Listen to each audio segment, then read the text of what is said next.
namin ikasa Asuncion. Ito po'y pag-aari ng aking lola na si Asuncion Lainez Martinez. Actually, ang unang may-ari nito lolo ng lola ko, yung Stanislao Lainez, na pinagawa itong bahay na ito in the 1850s. Ito pong Balayan, Batangas ay dating capital ng buong Batangas. In fact, ang buong Batangas po noon, kasama na ang Mindoro at Laguna, ay Balayan ang tawag.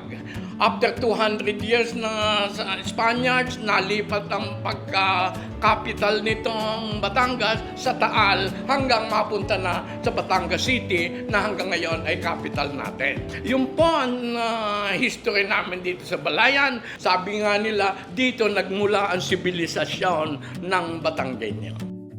Yan ang Balayan, Batangas.